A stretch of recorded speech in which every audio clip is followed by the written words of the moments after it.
Hi Kala. Yan. Papakilala ko po sa inyo si Kala. Ayan po si Kala. Yan, dito po ay mayroon po itong kwento.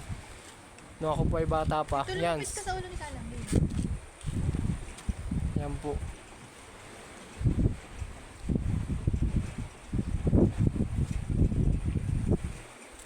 Yan, gusto nyo pong malaman yung urban legend po tungkol kay Kala.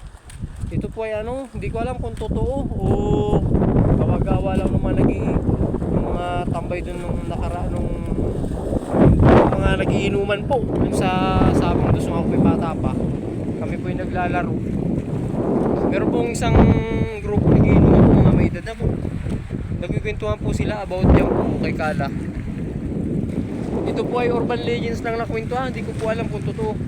Nung araw daw po, itong Kalawag ay wala pa daw po itong pangalan na Kalawag.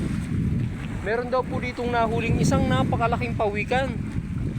Meron daw pong isang napakalaking pawikan dito na pinangalanan po nilang Kala. Yan po. Nung pong nahuli si Kala, yung malaking pawikan po na nahuli dito sa Kalawag, hindi pa po Kalawag ang pangalan nitong bayan na ito. Nung nahuli po yung pawikan, pinangalanan po nilang Kala. Tapos yung mga ilang araw na pong nakakulong yun dito sa, hindi ko pa alam kung saan dito yung kinulong. Nagkaroon daw po dito malalakas na bagyo. Naglaganap yung parang sakit, marami nagkasakit. Parang sa tingin ng ibang tao po, malas daw po.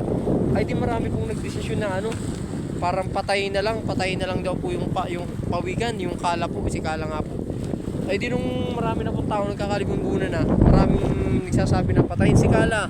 Meron pong isang grupo na tumutol, ay gusto po ng isang grupo ay pakawalan na lang uli sa dagat.